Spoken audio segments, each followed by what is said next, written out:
So, The1Janitor.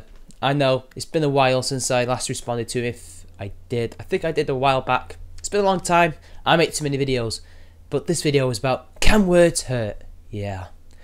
Can words hurt? Well, we know the answer, but let's see how he comes up with his own answer, shall we? The world can be a frustrating and cruel place. You should never expect to walk through life without hearing and seeing things that shock, offend, and disgust you. You're totally right. A nice philosophical observation that is true.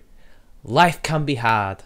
So, shall we just deal with it? Unfortunately, that's just the way it is. Often these offensive and shocking ideas take the form of harassment against individuals or groups. And people in certain groups are statistically more likely to receive hate than other people. Of course it's harassment, isn't it? It's not just things that you disagree with and find offensive and want people to stop thinking that way. Nothing like that at all. It's just the harassment, right? So I guess this is the road we're going down. The Anita Sarkeesian trainers pulled up on platform 9 3/4, and now we're all hopping aboard to be lectured on about harassment and how certain minorities or certain ethnicities seem to get more than others when it comes to harassment and evil words being thrown at them.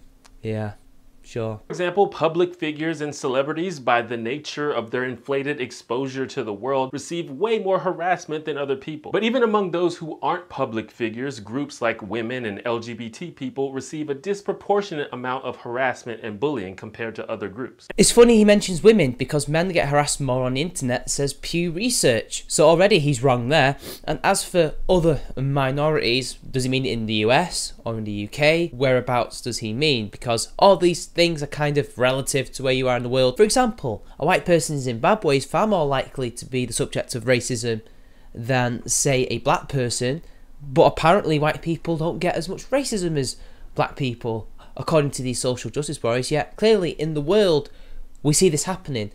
Hell, you can even see in the West that probably these days people who are white get far more racism, at least from media and people like The1Janitor constantly saying how evil they are and how they've caused all these issues and need to apologise and bring about reparations and how they need to check their privilege. I don't know about you, but nobody's doing that to POCs like us, mate. And of course, the things that people say and the ideas that people share can have an effect on our mood and our emotional state. But at the end of the day, they're just words, right? They don't actually hurt anybody, right? They're just words. Actions hurt people physically.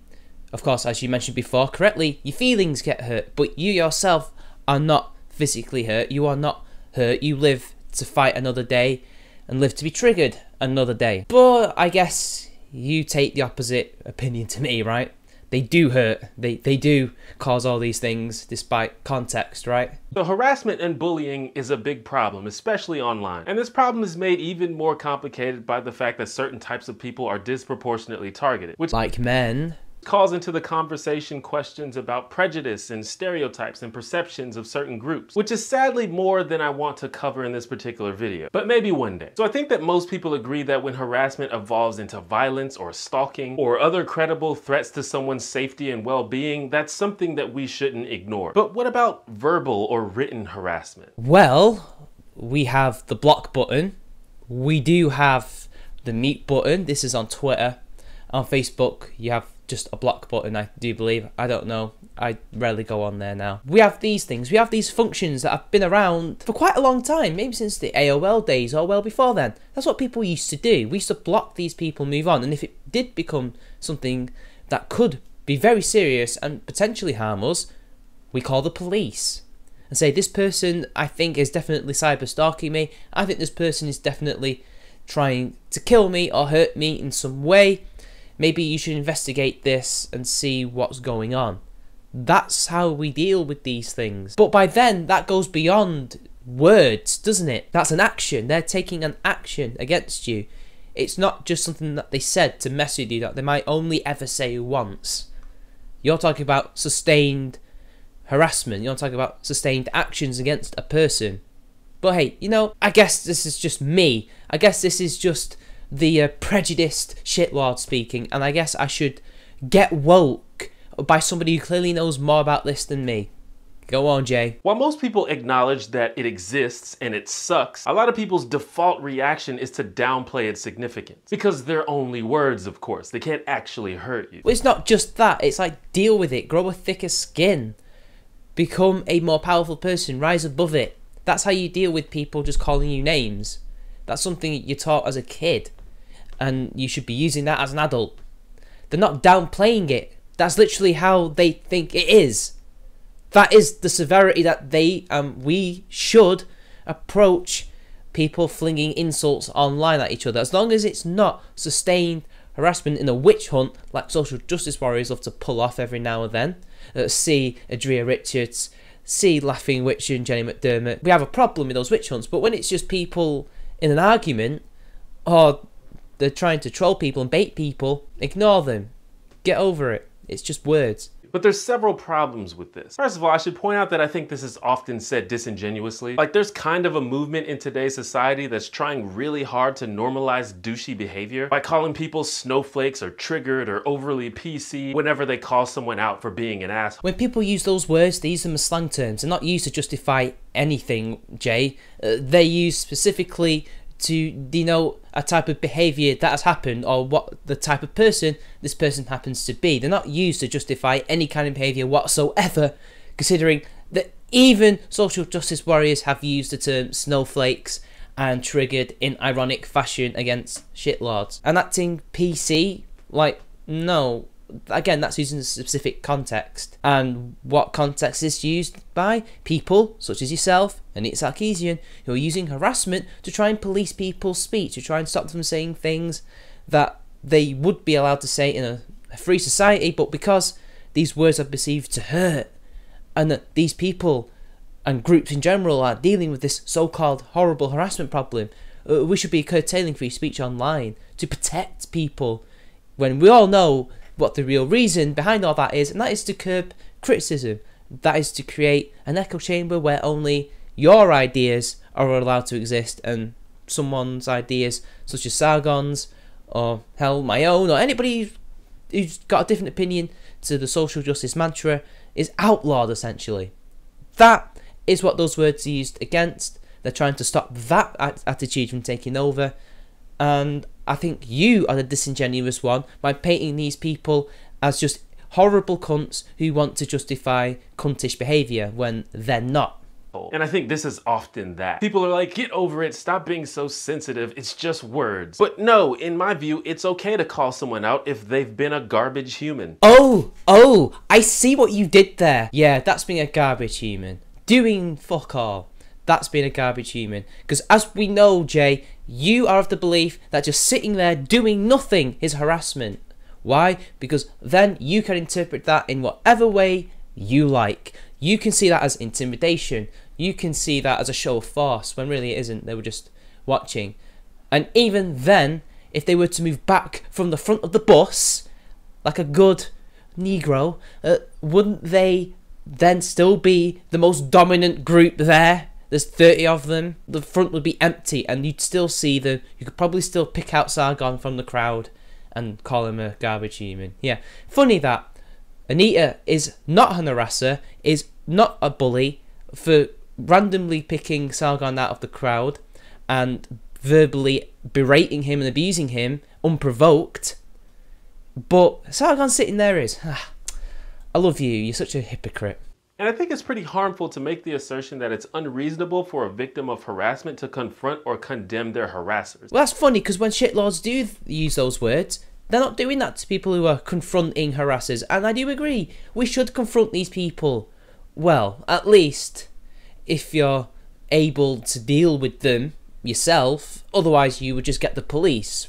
That's what I would do. But I don't see shitlords doing that. What I see is social justice warriors justifying things in a similar way, only they're justifying Anita's harassment of Sargon by saying that he's an harasser. But when has he ever harassed her? When has he sent anything her way? You can look at all the videos that he listed in his video criticising her for what she did to him and criticising VidCon, and see that nothing at all is there that can be proof of incitement or even doing it himself. You always go on about this happening, but you never actually show us the evidence. You never show us actual proof of people going after you. So again, no wonder people don't believe you, no wonder people tell you to get over yourselves, because they don't believe you. And two, whenever you do try to show something, it's usually just somebody criticising you, sometimes in an incredibly friendly and affable manner, and you see that as harassment. No wonder you're not taken seriously. No wonder people tell you to man up. Regardless of the nature of the harassment. Beyond that, I think this idea implies that emotional pain is somehow less significant or less traumatizing than physical pain, which is obviously ridiculous. Well, it depends on the pain. It's all relative, isn't it? Those people have different thresholds. And even then, that's not the point. All I see here, the one person justifying harassment is you. You are the one justifying douchey behaviour. You are the one defending a bully. Ironically enough, and I think you know this, you aren't actually that retarded. You just see it as it's okay for you to do it, but not anybody else, because you're oppressed. Anyone who has ever felt depression or fear or anxiety or loneliness knows that those emotions can be just as, if not more intense than physical pain. I don't think you should be asserting what people think about their own emotional well-being and how they deal with their own mental illnesses. What's the point of all this? They're still just words. But again, all you're doing is proving the argument that you are taking it the wrong way or reacting to it in the wrong way, rather than ignoring it or taking it the correct way. What does this prove? That your feelings, social justice warrior feelings, hard left feelings, are of more paramount importance than other people's? Because, as you just said, garbage humans are harassers even when they do nothing. I think we should also be able to agree that sometimes words and ideas can cause those emotions. People can say things that make us angry or sad or anxious. Like when I read that Snake wasn't going to be in the new Smash Brothers game, I raged. Yes, they create emotional reactions, and for 90% of people in the world, these are fleeting reactions that are forgotten within the next day. What's your point here? Again, they're just words, and you're taking it.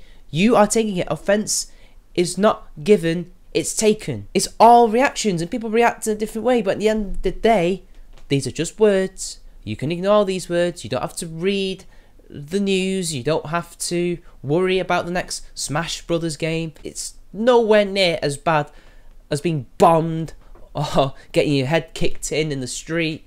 Seriously? It also happens to be backed by science. Studies show that the same part of your brain that reacts to physical pain also reacts to social or emotional pain. In many cases, your brain literally can't tell the difference. And it doesn't change the fact that just saying something isn't going to harm you in the way that doing something is going to harm you, does it? We can see the observable fact that these words alone cannot hurt you as much as actions can. Like, we can rationalize this, but hey, whatever. It's also been shown that certain words, particularly words that reference or relate to pain or painful situations, trigger a pain response in the brain. Sort of like if you're at the doctor and you're getting a shot and they say, this might hurt a bit. This essentially makes the pain worse because it's basically telling your brain, go ahead and fire up those pain receptors. Okay, but I don't have my pain receptors firing when somebody calls me a cunt online. I don't see that word as something to do with pain. That's the thing, it's relative, isn't it? Some people might see that as something that could hurt them, and maybe this is a mental thing that fires those brain cells up. So again, only some people are doing that, aren't they? Again, you're explaining medical things, but it's not really doing anything for your argument, because individuals rather than groups put values on these words, and that's the thing. It's the things that people put to these words, no matter what the context. Social justice warriors will say that you can't use any kind of slur because of the historical thing and the meaning behind them. Yet, again, it's them placing this value, and that in turn could be the thing that is making them hurt. If anything, this feels like you're tricking yourself. Your brain is tricking you into thinking that you're going through some kind of pain. Maybe this is an instinctual thing from survival in the wild. But this does not show that words can hurt, because they're not physically hurting you. You're not under pain. It's like a placebo. It's like a trick of the mind. This is what you're essentially describing. So again, Nobody's getting hurt. So if someone is sending you harassing messages about how you should kill yourself or how they're gonna punch you in the face if they see you, or spreading ideas about how your race should be cleansed or how you should undergo painful conversion therapy, this literally activates the part of your brain that processes pain. But who's you? Again, not everybody's going to react in this way because not everybody reacts to these ideas in the same way or puts the same values into these ideas or the same feelings into these ideas. Ideas alone cannot cause pain. And again, they're not under pain. They're tricking themselves. Their brain and subconscious is tricking them into thinking they're in pain when they're not. This does not help your argument whatsoever. Words are not hurting them. Ideas are not hurting them. And I can see pretty clear that whatever you do not like, apart from the obvious things that most people agree on by consensus is harassment, like racist ideas, sexist ideas, or what you perceive to be racist or sexist is considered harassment. When an idea is just an idea, it's not harassment, nor can it make people feel pain. When somebody has a racist idea about me, I just either laugh or get angry, but then move on. I don't feel pain. Harassment and bullying can also have long-term effects on the brain. I think most of us can agree that at least on a basic level, bullying can lead to anxiety and depression, and at the very least, stress. And I think most of us know that stress is really unhealthy, right? And it can lead to actual physical pain, like headaches and stomach aches and muscle tension. It can also lead to behaviors that cause physical pain, like drug abuse or overeating or binge watching The Office on Netflix. And they're about to remove The Office from Netflix, y'all. Talk about an emotional reaction. What am I gonna do? I have never cared about fictional characters as much as I cared about Jim and Pam. I need my Jim and Pam. This is an outrage. It seems like he's just using the most extreme things that can happen if you get stressed or depressed or anxious to justify his argument. Say, look, it's the words that are causing these things, when really it's your brain's reaction to this. Some people might react in that way if they are clinically depressed or have anxiety issues. But if you're the type of person who doesn't have these issues, you're not going to react in that way, are you? You're far more likely to never have to deal with that. So, again, is it really the words, or is it these people's reaction to these words? Which, to be honest, some of it might not be helped because of how they're wired, while others probably could help it. I don't know. Anyway, there was a study done at the University of Ottawa that suggests that long-term bullying actually caused teenagers' brains to produce excessive amounts of cortisol, which is a hormone that is normally released in the body in response to stress. According to the researchers, the overproduction of cortisol can actually affect your brain functions, most notably with your memory. But this is the thing, it's all about context, isn't it? These kids, for the most part, are going to have to go there with no choice in the matter 5 days a week and put up with this harassment until they go home. Unless the bullies either stalk them online or they foolishly let them talk to them online and add them on Facebook and not using their block functions, or even trying to report them in some way, but whatever. These people don't have a choice, and it's kind of the same with soldiers who have battle fatigue or PTSD. They had no choice but to put up with this horrible situation that they're in, seeing death and destruction and getting fired at. So, again, it's about context. While you're seemingly talking about the internet more than you are real life or places where you have no choice in the matter, you can leave Twitter forever. You can go join another website and not have to deal with those types of people if you so wish. You have block buttons, you've got mute buttons, you can turn your computer off and read a book.